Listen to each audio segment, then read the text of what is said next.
Así inicia Es Noticia en profundidad. Qué placer acompañarles. Soy Tatiana Pérez y les saludo desde nuestra sede central en Caracas, en Venezuela. A partir de este momento, en la próxima hora, tenemos 3 temas que son noticia. Como siempre, se los presentamos primero en titulares. En Noticia Venezuela. El Consejo Nacional Electoral anunció este viernes el uso de nueva tecnología en máquinas de votación y en el sistema que acompañará el proceso del próximo 6 de diciembre. Elecciones marcadas por el permanente asedio de Estados Unidos, que ahora tiene como respuesta la ley antibloqueo promulgada también este viernes por el presidente Maduro. Hechos que analizamos. En Noticia Chile, con la exigente permanente denuncia, profunda reforma de Carabineros, avanza una nueva jornada de movilizaciones sociales. Instituciones que está inmersa en un escándalo de corrupción como el caso Paco Gate. De fondo está el recuerdo del 9 de octubre del año pasado, detonante de las protestas. Les presentamos esta radiografía. Y en Noticia Bolivia, 3 recientes encuestas dan como ganador de las elecciones presidenciales a Luis Arce, candidato del MAS. Pero mientras estas cifras confirman un escenario electoral, el gobierno de facto aumenta la estrategia de agresión en contra del movimiento al socialismo. Arce denuncia que está en un proceso de fraude, que está avanzando el proceso de fraude. Presentamos estos hechos y los analizamos. Es Noticia que así comienza. Bienvenidos, bienvenidas.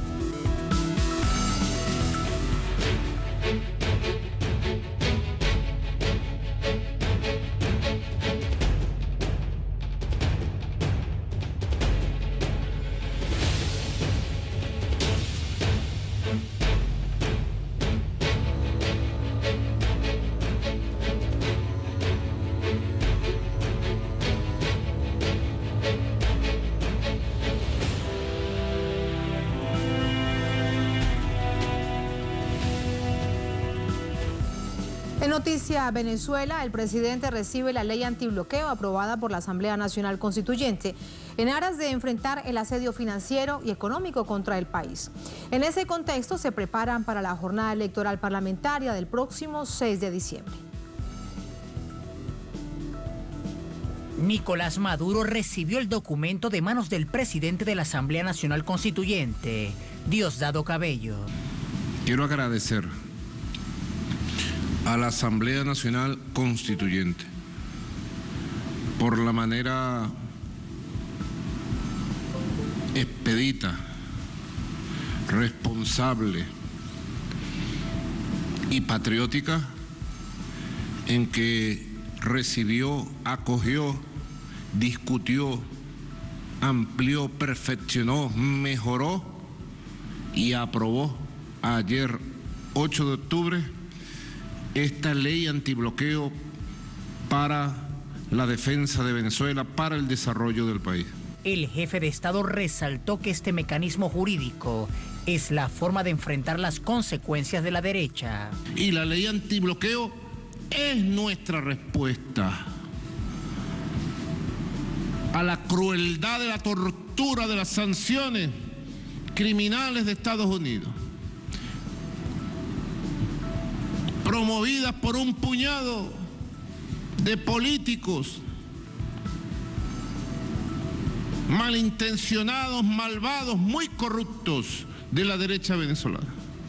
Ahora, bajo el blindaje de la ley, la nación se prepara para las elecciones parlamentarias el próximo 6 de diciembre. Este viernes el Consejo Nacional Electoral presentó la nueva maquinaria de votación del sistema automatizado que será utilizada. El Parlamento estará el 5 de enero instalándose con unas autoridades que van a ser elegidas en condiciones óptimas.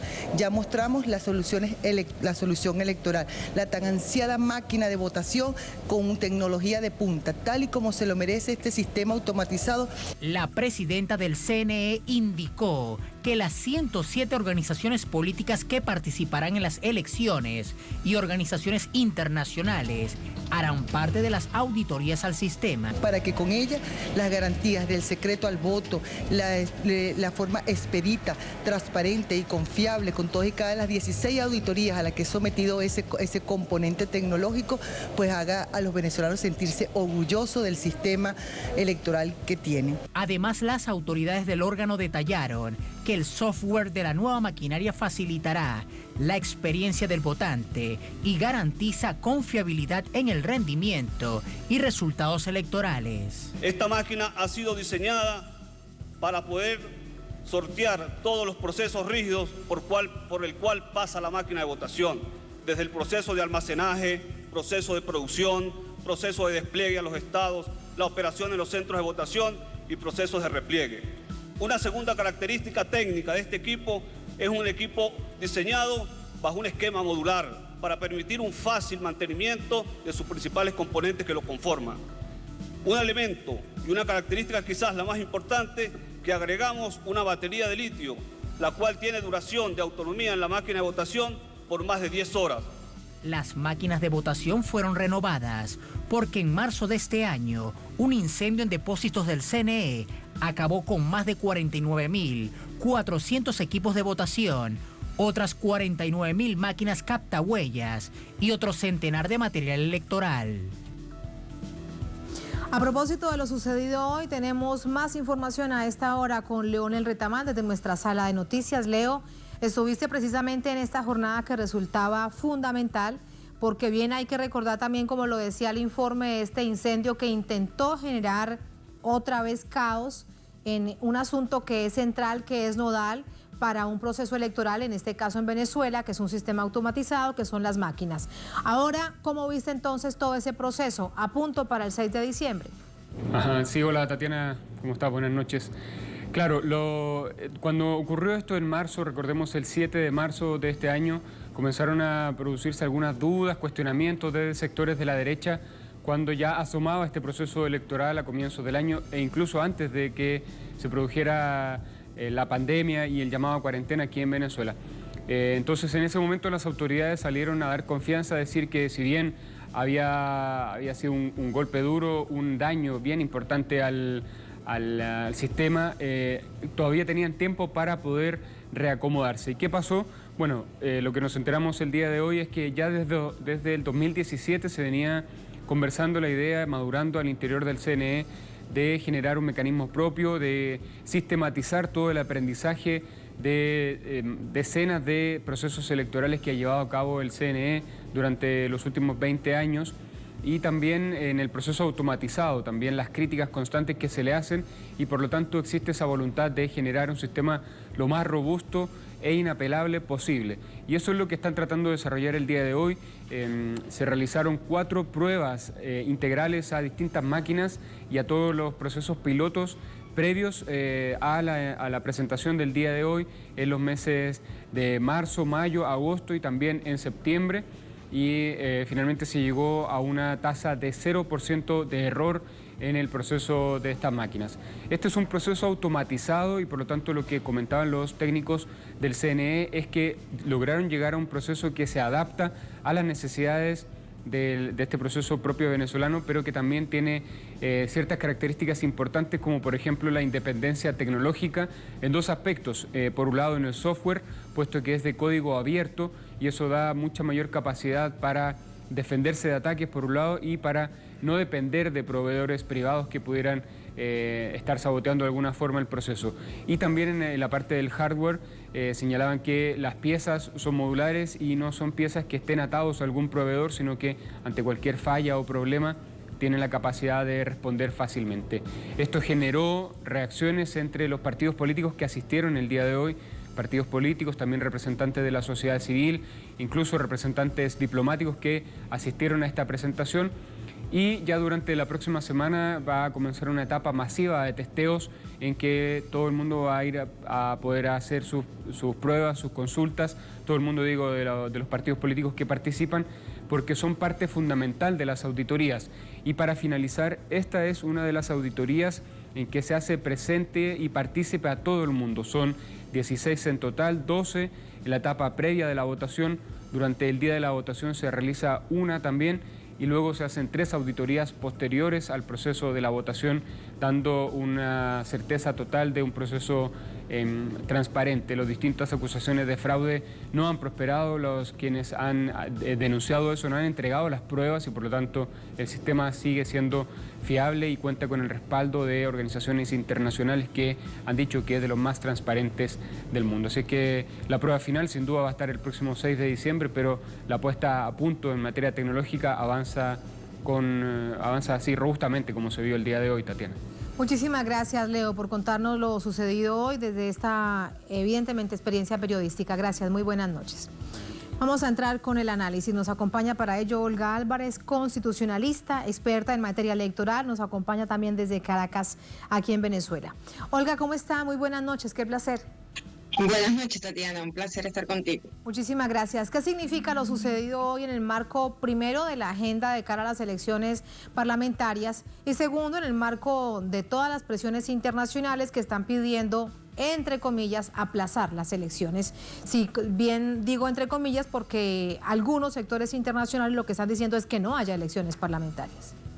Mira, en el mes de marzo, cuando se quemaron las 40 y tantas mil máquinas de votación, se presumió, obviamente, sabotaje del proceso electoral venidero. Fue un reto para el Consejo Nacional Electoral mostrarnos una nueva solución tecnológica que efectivamente es producto de la acumulación de experiencia tecnológica durante estos 20 años, especialmente a partir del 2004, cuando se llevan adelante procesos de automatización del voto con especial participación de proveedores externos.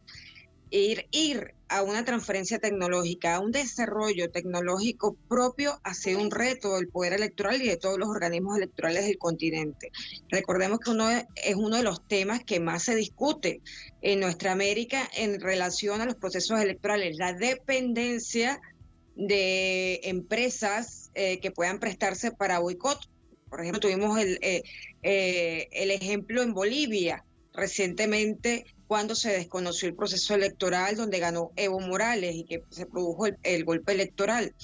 Obviamente, en Venezuela eso se ha ido trabajando para perfeccionarlo y que no ocurra, gracias a una solución tecnológica. En este caso, parte de la experiencia ha sido el diseñar una solución tecnológica modular que permita tener diferentes piezas independientes para poder garantizar el mejor mantenimiento, el mejor transporte, el tema de la incorporación de baterías de litio, por el tema también del problema de insuficiencia eléctrica en algunas regiones, y por supuesto se ha ido mejorando la infraestructura electoral en cuanto a mesas de votación, centros de votación. Estamos hablando de más de 14.000 centros, y por supuesto de las garantías internas de participación a 107 partidos políticos. Es decir, el sistema electoral en su conjunto, tanto en cuanto a su arquitectura tecnológica como a la modalidad de participación de las organizaciones con fines políticos y las garantías que se dan, ha avanzado notoriamente en cuanto a lo solicitado en la mesa de diálogo nacional.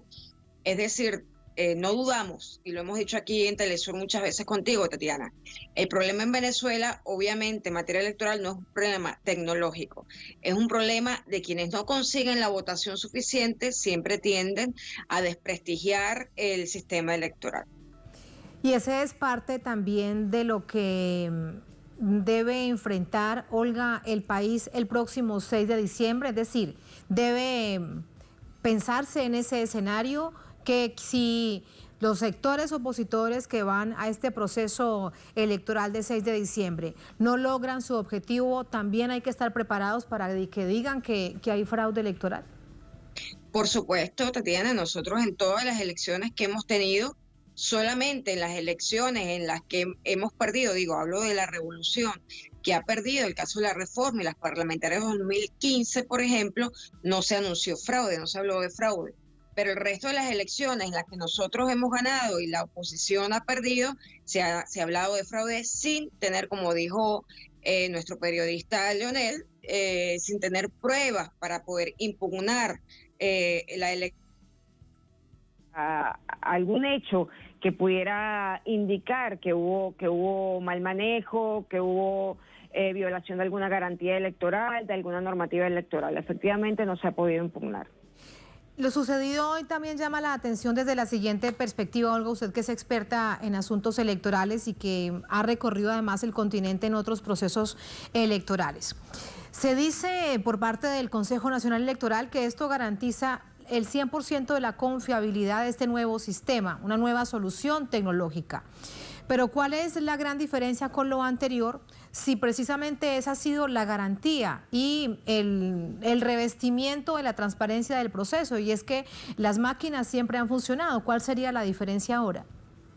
Mira, yo creo que la simplificación del equipo, del hardware y del software, ¿no? Es decir, la propia máquina es la que, con una pantalla de alta sensibilidad, es la que te va a emitir sistema automatizado de identificación al lado, pero como decía el presidente de la Junta Nacional Electoral, el ingeniero Carlos Quintero, lo que se hizo fue acumular experiencia, es decir, lo que ha habido es un desarrollo, un perfeccionamiento. Por supuesto, el tema de el error cero siempre se ha mantenido, es decir, se ha ido mejorando en función a mantener un margen de error cero en la transmisión de resultados, en la impresión del voto y en la captura del voto a través de la pantalla de sensibilidad, el touch screen.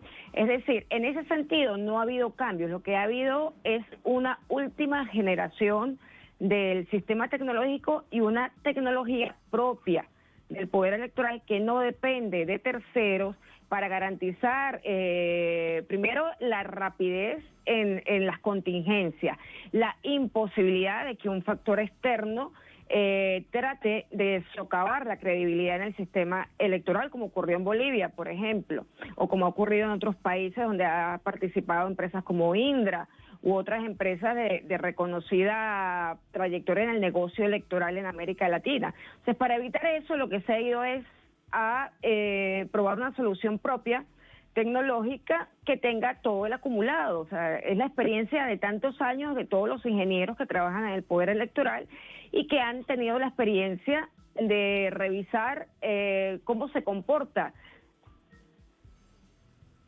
Perdón. Sí, Olga, la estamos escuchando. Adelante, ¿me escucha? ¿Cómo se comporta el electorado en el sistema de herradura? Y ahora la novedad también es cómo diseñar el proceso de herradura, es decir, el proceso de votación.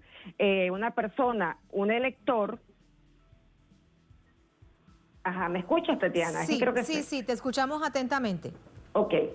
Garantizar el tiempo mínimo de votación, es decir, que sea más eficiente, dado las medidas de bioseguridad, el sistema tecnológico es más simple, es más rápido. Estamos hablando que antes por persona eran casi 2 minutos el promedio de votación, casi, desde que verificaban tu identidad hasta que depositabas el comprobante del voto. Es decir, esta solución, que es un poco más simple, seguramente aminorará incluso el tiempo en el que uno está dentro del lugar de votación.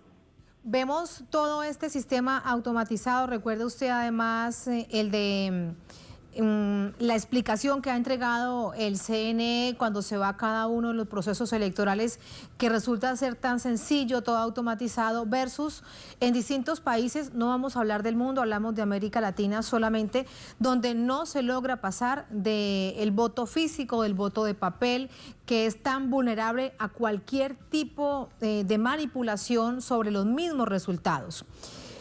Sin embargo, ese es parte, paradójicamente, de la, diríamos, condena de estos países, y algunos de ellos son parte del Grupo de Lima. El gobierno de Venezuela dice el Cartel de Lima, porque Venezuela tiene este sistema que ha logrado, como bien usted ahora lo recordaba, es ir avanzando y cada vez ser mejor.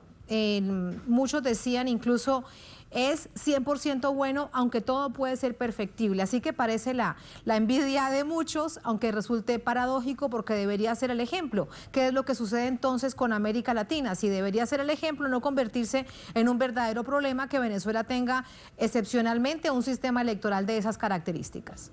Mira, no es solamente el tema tecnológico, la automatización del voto, que además ha sido un debate permanente entre los organismos electorales de la Unión Interamericana de Organismos Electorales.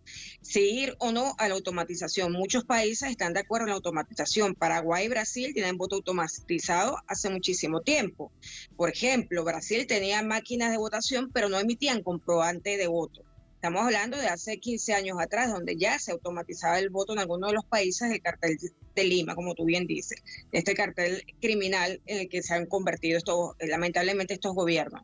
Pero lo cierto es que esta discusión se basa también en el sistema electoral, no solamente en la parte tecnológica, sino que en el caso de Venezuela se automatiza el voto no solamente por una indicación de eficiencia de un sistema expedito que pide la Constitución de la República Bolivariana de Venezuela, sino para romper con viejos fraudes que se hacían en la mesa en la votación manual, que es reconocido por los partidos, los investigadores y expertos electorales de la época. Estamos hablando de antes de 1998.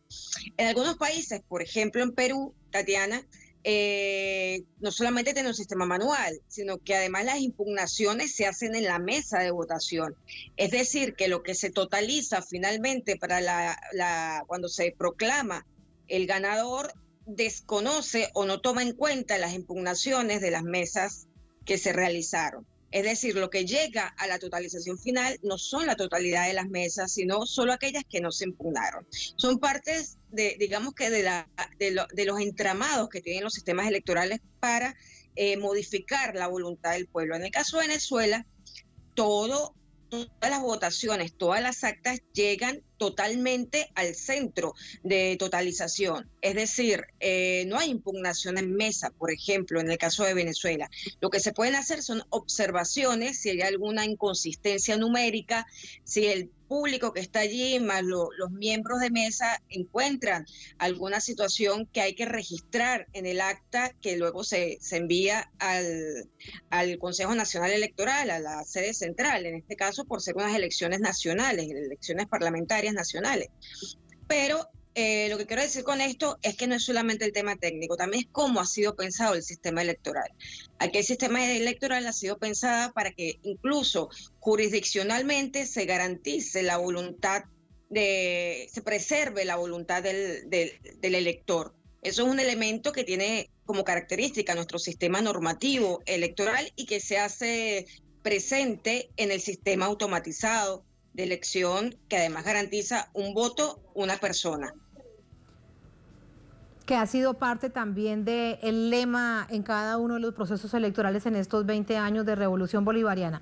Me queda algo por preguntarle, Olga, y tiene que ver ahora como un asunto directamente de la política, porque no es coincidente en que los actores políticos hagan parte de todas las auditorías previas, durante el proceso, que participen de la jornada electoral, luego continúen en las auditorías posteriores, firmen todas las actas a través de sus técnicos, a través de sus ingenieros, pero dicho esto salen y dicen que se cantó fraude. ¿En algún momento en todos estos procesos electorales recuerda usted que alguien hubiese presentado un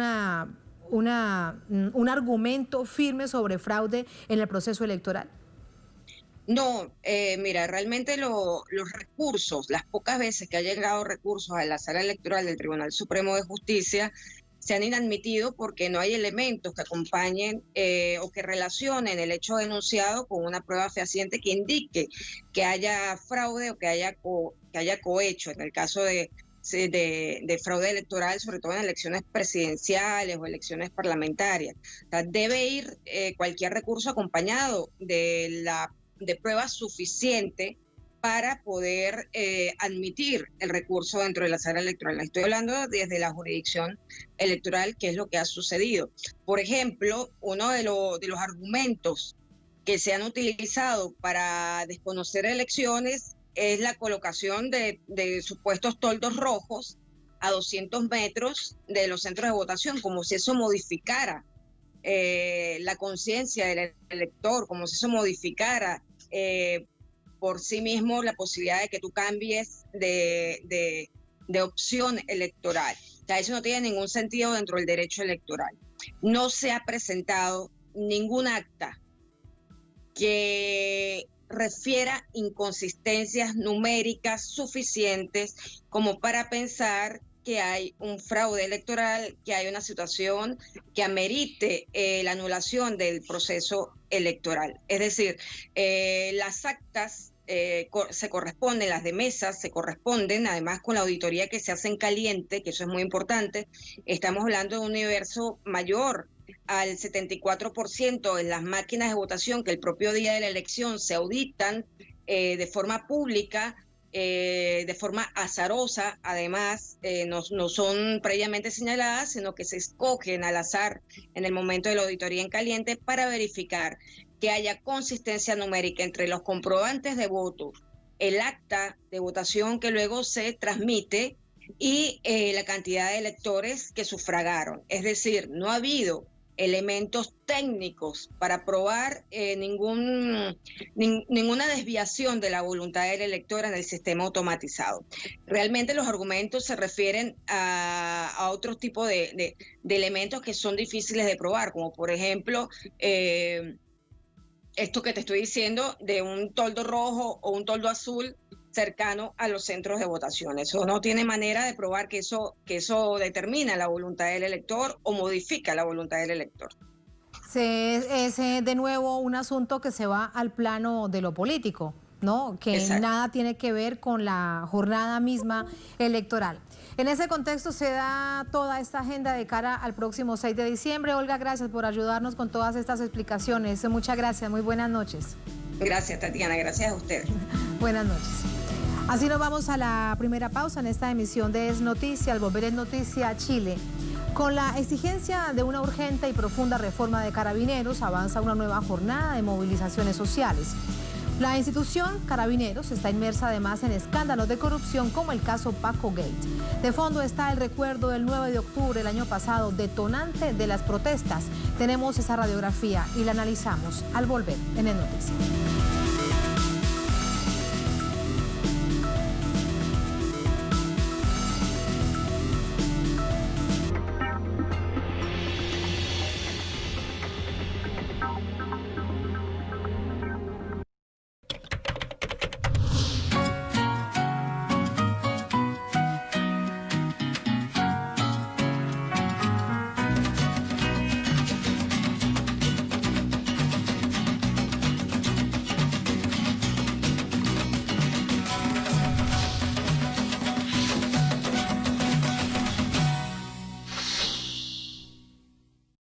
La señal de Telesur se traslada a la pantalla de tu dispositivo móvil desde la plataforma de WhatsApp. Añade a tus contactos el número +54 9 381 203 2682 o escanea nuestro código QR. Con enviar hola, recibirás un mensaje con nuestro menú de opciones. Escoge la que sea de tu preferencia y mantente informado sobre los acontecimientos más recientes. Telesur, la señal informativa de América Latina y el Caribe.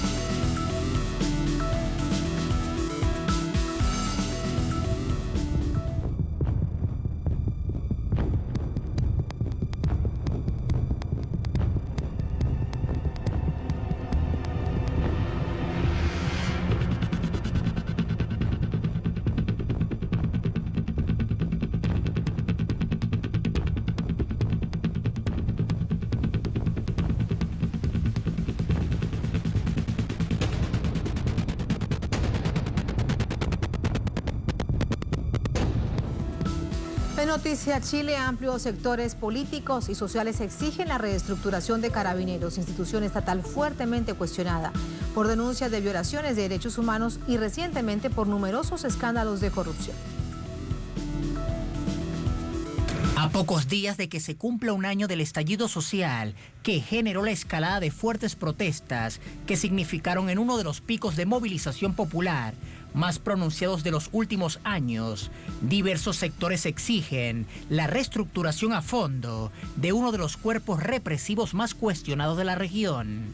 Dirigentes como Gabriel Boric Alejandro Navarro, Daniel Jadue, entre otros, han exhortado por la intervención y refundación de Carabineros, organismo que implementó un modelo de control de las manifestaciones totalmente basado en la coerción física de los ciudadanos, que generó numerosas denuncias desde organismos internacionales y organizaciones defensoras de derechos humanos.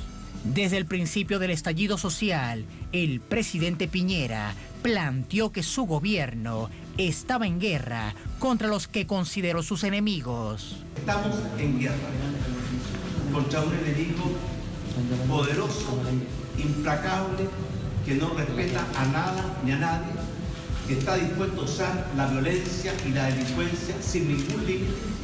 En la misma línea, confió poderes extraordinarios a autoridades policiales y militares para el control social. Las presiones que piden la reconstrucción profunda de Carabineros se exponen en un contexto donde altos funcionarios de la institución están involucrados en escándalos de corrupción, donde destaca el denominado Paco Gate, que involucra a Carabineros en un entramado de malversación y lavado de activos que asciende a más de 28.000 millones de pesos, que configuran el acto de corrupción más grande en la historia de Chile que se haya logrado judicializar. Acusaciones que se suman al del oficial retirado Miguel Toledo Cancino, quien recientemente recibió una medida de amparo debido al acoso, seguimiento e interceptaciones telefónicas que estaría sufriendo desde que el ex uniformado denunció la participación de altos mandos de Carabineros en el robo de madera en la región de la Araucanía. La convocatoria a un proceso constituyente que se consultará en forma de plebiscito el próximo 18 de octubre abre la posibilidad de reformar los cuerpos policiales y otras estructuras del Estado que fueron diseñadas durante la férrea dictadura militar que gobernó el país entre 1973 y 1989.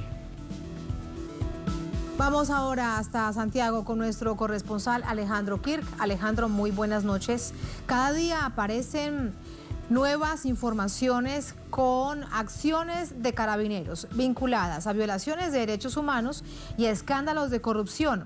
Te pregunto lo siguiente, tomando precisamente el pulso y en las calles que ustedes lo viven diariamente, permanentemente, ¿hay alguna sorpresa en todo esto, en que cada día aparezcan nuevos escándalos vinculados con Carabineros con respecto a esto que dice la gente? Bueno, Carabineros, Tatiana, buenas noches. Carabineros es la institución probablemente de Chile, junto con el Parlamento, con el gobierno, con los partidos políticos, la institución más desprestigiada, más desacreditada, más repudiada por la población. Esto a raíz no solo de la violación de los derechos humanos en el contexto de la rebelión popular de octubre de 2019, sino por los abusos constantes que los carabineros, cualquier carabinero, ejecuta contra la población civil, sintiéndose con el derecho a hacer lo que se le antoje. Aquí estamos parados en la Plaza Dignidad, por poner un ejemplo banal, que no es banal. Un ciudadano se nos acerca y nos dice que vive aquí y que todas las mañanas, antes de ir a tomar el transporte que él toma a una cuadra de aquí, le controlan 3 veces la identidad, porque una ley aprobada por la mayoría del Parlamento, no ahora, sino durante el gobierno de la presidenta Bachelet, autorizó el control de identidad que ellos llaman preventivo y que en realidad no previene nada, sino que hostiga. Bueno, y eso es lo menos que se hace. Y luego llega este escándalo que señalaba el reporte, que un grupo de generales, no un grupo específico, sino a través del tiempo han ido utilizando los fondos reservados de Carabineros y los fondos de bienestar de Carabineros para repartírselo de manera escalonada en los distintos escalones de la estructura militar. Parecido un poco a lo que es la mordida en México, es decir, cada uno agarraba su porcentaje y esto se hacía en dinero efectivo, en sobres, y en la Araucanía tampoco es sorpresa, puesto que los carabineros hace muchos años que son los guardianes privados de las empresas forestales. Los vehículos de carabineros son los que cuidan cuando van los capataces a amedrentar a la población, son los carabineros los que amedrentan y hostigan a las comunidades mapuche, son ellos los que están en las puertas de los fondos, de las haciendas, de manera que no hay ninguna sorpresa en todo esto. La sorpresa que hay, diría yo, es que en el último año, la virulencia de estos ataques, la permanencia, la cotidianeidad, las bandas delictuales de carabineros que se encuentran o vendiendo armas, o vendiendo drogas, o dirigiendo mafias en los lugares donde se vende droga, también bandas de asaltantes promovidas por carabineros en servicio activo junto con carabineros en retiro, son lo que la gente espera. Entonces lo que da miedo aquí es andar en la calle y encontrarse con un carabinero. Ahí están, en este momento están amedrentando a un pequeño grupo de manifestantes que queda después de la brutal represión esta noche. Y le están haciendo el primer aviso por un parlante. Lo que viene ahora es que les van a tirar agua. Y eso es lo normal en Chile, pero no es de ahora, Tatiana. En 2015 nosotros hicimos un reportaje sobre las fuerzas especiales y se evidenció allí que seguían bajo la doctrina del enemigo interno.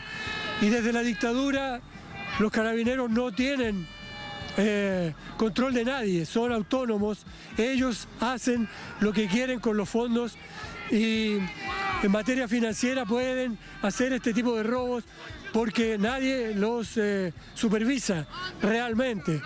Y cuando lo han hecho ellos se rebelan, como hace poco el Contralor presentó unas quejas contra 7 generales por el mal uso de los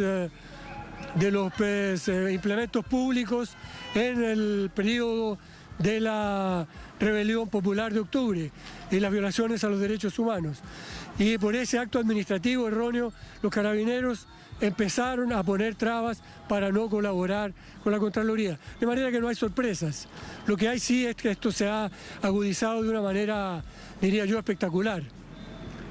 No hay, sí, gracias Alejandro por ayudarnos a entender ese momento con todo esto que no nos has dicho. No hay sorpresas y esa es la razón por la cual se mantiene la exigencia de una reestructuración profunda y estructural de Carabineros.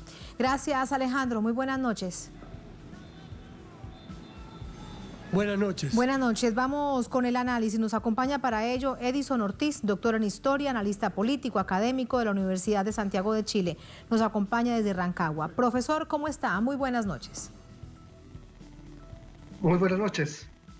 Muchas gracias por acompañarnos. Profesor, llama la atención que diga el presidente Piñera: estamos en guerra contra un enemigo poderoso, cuando quedan tan pocos días para precisamente una jornada que se esperaría histórica, inédita, que permita generar consensos sociales y políticos como es el plebiscito. ¿Qué es lo que pasa con el gobierno del presidente Piñera y además él como la figura que encabeza el gobierno? O sea, nosotros hemos tenido 3 constituciones desde que somos república y las 3 han sido impuestas a sangre y a fuego. Este, como tú lo dices bien, el primer hecho inédito en que la ciudadanía va a decidir qué tipo de proceso constituyente vamos a construir. Hay la idea de una convención mixta que nos gusta mucho porque la mitad de los parlamentarios estarían allí. Y 2, la convención ciudadana, una elegante manera de no decir asamblea constituyente, que además le pusieron el piso de 2 tercios, que yo la impresión que tengo que es un poco difícil, pero dado los errores del gobierno puede que se logre. El gobierno del presidente Piñera se ha equivocado una y otra vez en esta cosa de la guerra interna, del enemigo poderoso. Los propios generales del ejército el año pasado lo desmintieron, y tengo la impresión de que estamos ante una situación de ingobernabilidad general. O sea, la acusación al ministro Pérez, ministro que ya apenas un mes, que respaldó un paro de camioneros que no tenía ningún sentido, que además un paro de camioneros que se demostró que tenían otros objetivos políticos distintos a los que ellos decían. La situación de Carabineros ya que no aguanta más. Yo te quiero comentar una anécdota que es personal, es difícil, pero ayer mi hijo de 9 años, que soñaba con ser carabinero, porque en Chile y en cualquier país del mundo lo que los primeros niños aspiran cuando son muy pequeños a ser bomberos o carabineros. Y ayer me dijo, papá, ¿cuándo la policía se volvió malvada? Y la verdad es que yo no veo noticias, no veo noticias en Chile porque son todas tergiversadas, y me llamó la atención de dónde él había sacado esa idea de que cuando la policía se volvió malvada. Entonces, si un niño de 9 años en Chile está pensando eso, ¿qué te imaginas tú que queda para el resto de la ciudadanía? Ese es un claro ejemplo, profesor, que da cuenta de ese quiebre que existe entre carabineros y la propia sociedad y la población en Chile. Eso que usted nos cuenta, porque así también lo ven la cantidad de niños que incluso cuando hemos visto las movilizaciones convocadas por familias también van con sus pequeñitos y dan cuenta de cómo actúa Carabineros en contra de la población. Ahora, si el gobierno también actúa de esta manera, lo que uno se pregunta ¿es un asunto de miedo? ¿Quién controla a Carabineros? Y no solamente por todas estas agresiones y violaciones de derechos humanos, sino también por toda la cantidad de casos de corrupción en la que están inmersos. En este caso, por ejemplo, del desfalco conocido ya como Paco Gate. ¿Quién los controla? Y si no los controlan, ¿es porque hay un asunto de miedo o es que son ellos el poder de facto detrás del poder? O sea, la confesión, como dicen los abogados, confesión de parte reloj de pruebas vino del propio José Miguel Insulza, que alcanzó a ser ministro de Frey y fue ministro del Interior de casi todo el gobierno Lago antes de que se fuera a la Secretaría General de la OEA. ¿Ya? Él dijo, Carabineros se ha mandado solo. ¿Ya? Si un ministro del Interior de los gobiernos democráticos que ocupó cargos relevantes durante casi 20 años, señala eso, ¿qué te queda para el resto? O sea, efectivamente, aquí Carabineros ha hecho lo que ha querido, no solamente Carabineros, las Fuerzas Armadas en general, ¿ya? Hay datos irrefutables de cómo cuando han habido investigaciones en el Ejército, los suboficiales o militares que participan de esa investigación han muerto en el proceso. Aquí en Rancagua hay un caso emblemático de una familia que le entregaron el cadáver de su hijo que trabajaba en auditoría, que se le tuvo la mala idea de contarle al auditor superior de que había un desfalco, y terminó con el féretro de él encerrado, entregado, sellado a su familia. La familia acá de la población regional Rancagua tuvo la ocurrencia de abrir el ataúd en la noche y se dio cuenta que el chico había sido torturado, ¿ya? Entonces, efectivamente acá hubo un pacto de silencio entre los muchos que hubo en Chile. Era el pacto de silencio de que los políticos le decían a los militares, ustedes no se meten con nosotros y nosotros no nos metemos con ustedes. Y eso derivó en esto. Y la confesión de parte de Insulza es dramática. O sea, Carabineros aquí se ha mandado solo, y no solamente Carabineros, sino las Fuerzas Armadas en general. Ese es el contexto, esa es la situación en la que recordamos se dará este proceso de plebiscito el próximo 25 de octubre, y allí veremos en adelante, profesor, con esto lo quiero despedir, si realmente se da el espacio para una reforma profunda y estructural de Carabineros. Gracias, muy buenas noches. Buenas noches. Gracias. Así nos vamos a la segunda última pausa en esta emisión de Es Noticia. Al volver en Noticia Bolivia, 3 recientes encuestas dan como ganador de las elecciones presidenciales a Luis Arce, candidato del MAS. Pero mientras estas cifras confirman este escenario electoral, el gobierno de facto aumenta la estrategia de agresión contra el movimiento al socialismo. Arce denuncia que está en proceso precisamente un proceso de fraude. Hechos que les presentamos y que analizamos al volver en Es Noticia.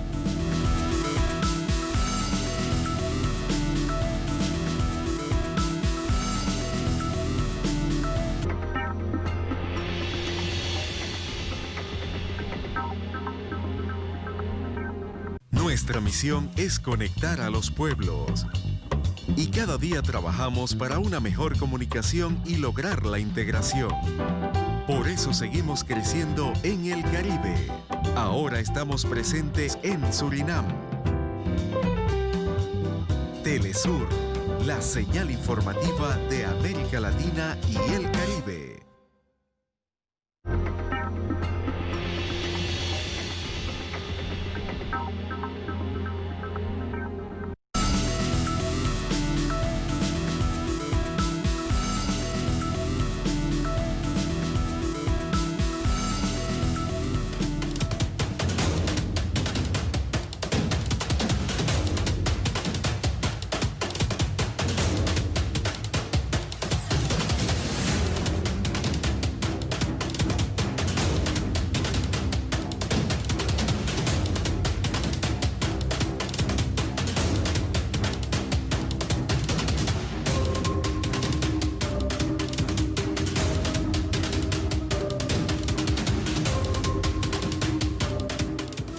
En Noticia Bolivia, el candidato del Movimiento al Socialismo, Luis Arce, encabeza las últimas encuestas, las más recientes, de cara a las elecciones presidenciales del próximo 18 de octubre, mientras su militancia enfrenta agresiones en todo el país. Revisamos. Al menos 3 encuestadoras bolivianas indicaron hoy al cierre de la semana que el candidato Luis Arce, también conocido como Lucho Arce, aventaja por 6 o 7 puntos porcentuales a su principal contendor, Carlos Mesa. El Centro Estratégico Latinoamericano de Geopolítica CELAC, la Fundación de Investigación Católica Jubileo y la Alianza Universitaria Tu Voto Cuenta publicaron estimaciones con diferencias de 36 a 28%, 34 a 27% y 33 a 27% respectivamente, todas a favor de Arce. No obstante, los activistas del partido MAS han sido víctimas de violencia tanto mediática como física de forma sistemática. Hoy, el ministro de Gobierno de facto y empresario Arturo Murillo ha incriminado a personas cercanas a Luis Arce en delitos graves mediante investigaciones inconclusas. Y esa gente es la que está detrás de la campaña del señor Arce, del candidato del MAS. El MAS quiere volver al poder para seguir encubriendo el narcotráfico, para seguir encubriendo a estos delincuentes que nosotros los estamos combatiendo. Por eso es que les estorbamos a los del Movimiento Socialista. Partidarios del MAS han sido objeto de agresiones por parte de grupos armados que están haciendo disturbios desde hace días. Realmente hay una intolerancia total de parte de la resistencia juvenil Cochala, que han venido, no han respetado que nosotros estábamos como madres con nuestros hijos, con nuestras familias haciendo campaña por el hermano Lucho. Han venido con bombas lacrimógenas, con petardos, nos han agredido. Apenas he podido yo salvar esta bandera, este lienzo, pero no nos han respetado, ellos son unos delincuentes. Y aquí no hay autoridad, no hay policía, no hay nada. Ni siquiera estamos en un estado de derecho para poder reclamar y hacer prevalecer nuestros derechos. La campaña mediática contra los sectores populares, que ha llegado incluso a criminalizar la huipala indígena, arrecia. La violencia en las calles genera tensión en el ambiente boliviano, a menos de 10 días de las elecciones presidenciales. Vamos a entrar de inmediato con el análisis. Nos acompaña para ello Patricia Montaño Durán, analista política, historiadora, periodista. Nos acompaña desde La Paz, la capital política del país. Patricia, ¿cómo está? Muy buenas noches, ¿cómo le ha ido? Buenas noches. Muchas gracias por acompañarnos. Tenemos estas 3 encuestas. La pregunta en este momento que ronda es si el país estará listo para permitir que el resultado que sea, en este caso, de acuerdo a esas 3 encuestas, habrá que ver luego si pasan a una segunda vuelta, pero en el primer resultado se aceptan precisamente estos resultados para que haya este retorno a la democracia. Bueno, todas las encuestas dan por ganador al candidato del MAS, Luis Arce. Lamentablemente en este momento en Bolivia estamos atravesando una situación un poco complicada, especial, porque el gobierno de la presidenta de facto, Jeanine Áñez, está apoyando a grupos irregulares que están armados y que están ellos haciendo actos de violencia. Han hecho un acto de violencia en Sucre contra la Fiscalía General y también en Santa Cruz amedrentando al presidente del Tribunal Departamental Electoral. Estos actos de violencia impulsados desde el gobierno son endilgados al MAS, entonces la situación es sumamente curiosa en Bolivia. Resulta peligrosa realmente. Cuanto a las diferencias que hay... Sí, Patricia, ¿me escucha? Patricia. Hemos perdido la comunicación con nuestra invitada. Tenemos unos minutos aún para llevar este análisis adelante con ustedes, así que le pido a la producción que rápidamente restablezcamos la comunicación con Patricia Montaño Durán, analista político, historiadora y periodista. Hola, Patricia. No tenemos a nuestra invitada en este momento. Con respecto a toda esta situación y en el contexto que ella precisamente estaba diciéndonos nuestra invitada, tiene todo que ver con el gobierno de facto y la agresión directa al movimiento al socialismo. Alrededor de ellos se han registrado distintas situaciones que han sido denunciadas dentro de Bolivia y en otras partes de América Latina. Por ejemplo, dice Abiel Prieto, intelectual cubano: monstruoso acto fascista. El gobierno de la presidenta interina, Yanine Áñez, celebró un inédito acto de desagravio con los militares que acabaron con la vida del Che. Felicidades por la derrota del invasor comunista, dijo la mandataria de transición. Recordemos que hoy se está recordando 52 años del asesinato, de la muerte del Che, precisamente en Bolivia. Así que esta es parte de lo que ejemplifica una situación que ha venido denunciando y que ha ido increciendo y que denuncia en ese mismo sentido el candidato del MAS, Luis Arce. Del candidato del Movimiento al Socialismo, ha dicho que se está fraguando un fraude en el proceso electoral. Patricia, de nuevo con usted. ¿Me escucha? Sí, le escucho. Bien. Ahora sí. ¿Hola? Ahora sí. Sí, ¿me escucha, Patricia? Sí, le escucho. Qué bueno. Ahora, volviendo al tema de las encuestas en lo que nos habíamos quedado. ¿Qué sucede si el candidato del MAS, Luis Arce, no gana con suficiente holgura en la primera vuelta? ¿He allí el mayor nivel de peligro en términos de democracia? ¿Cuál es su visión con respecto a ello? Bueno, como ustedes saben, en Bolivia la situación es muy preocupante porque no hay garantías constitucionales. Lamentablemente, el gobierno está impulsando actividades violentas en algunas ciudades y tratando de ligarlas al MAS. Entonces, la situación es bastante confusa. De parte del MAS, tengo entendido que no hay ningún tipo de violencia. Lo que la gente quiere en Bolivia es que hayan elecciones transparentes. Pedimos todos que hayan elecciones transparentes, que no se vuelva a robar una victoria, digamos, si se da al movimiento al socialismo, que de acuerdo a todas las encuestas va a suceder en las elecciones del próximo domingo. No es exactamente lo que tanto se exige, pero eso así no está sucediendo. Está tratando de generar más nivel de provocación para que retornen las movilizaciones y para que haya un hecho concreto que culpe al MAS.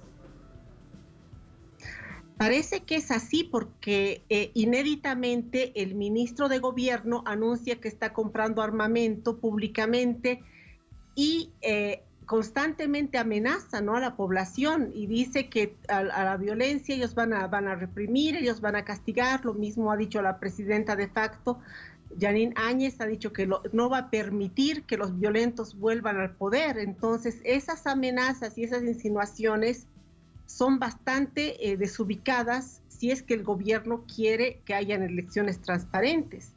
Entonces, lo que está habiendo aquí es una provocación y una violencia impulsada desde el gobierno, que realmente es una situación muy especial y muy preocupante para Bolivia.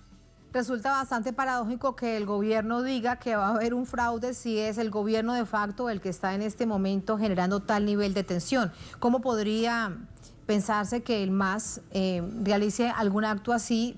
Sí, es justamente uno de los agredidos y de los que han tenido incluso más nivel de persecución en este año, casi después del golpe de Estado.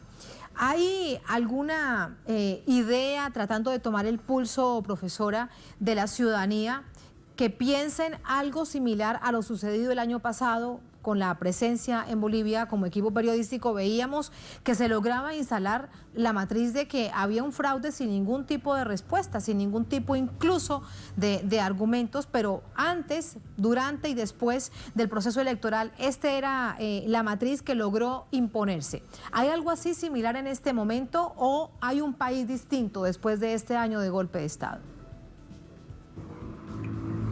Yo creo que la gente ha reflexionado, inclusive digamos las personas de clase media que han apoyado el golpe de Estado en ese momento, creo que han tenido un año como para reflexionar y para ver lo que ha sucedido en Bolivia. que el país ha quedado, lamentablemente, está devastado, no hay derechos constitucionales, constantemente se agrede a la población de diferentes maneras, hay persecución política y la economía está en un estado caótico. Han habido innumerables hechos de corrupción en este año.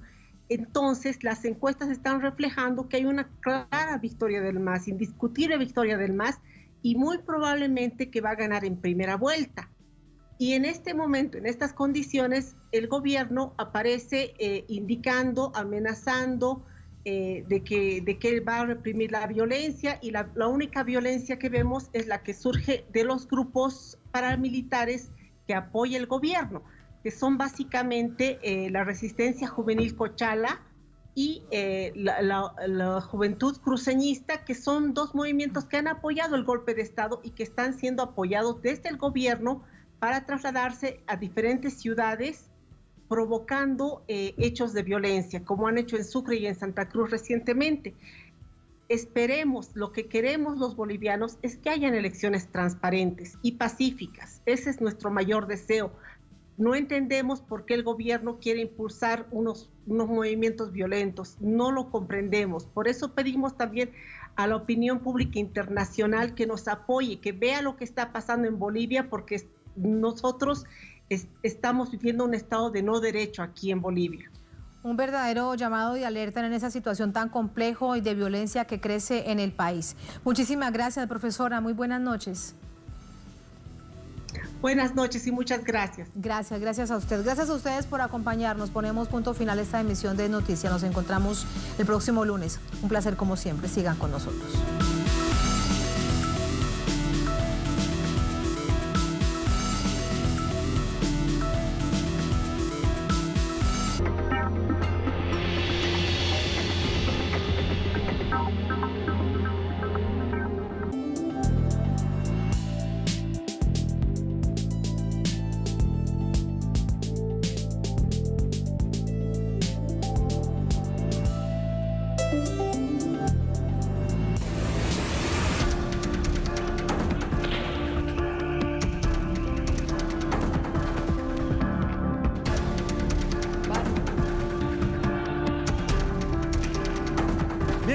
Bienvenidas a Enclave Política, el programa de Telesur que analiza, que reflexiona junto a usted sobre nuestra región. Aquí, en el Parque del Arbolito, del norte de Quito, ocurrieron hace un año los acontecimientos que han quedado grabados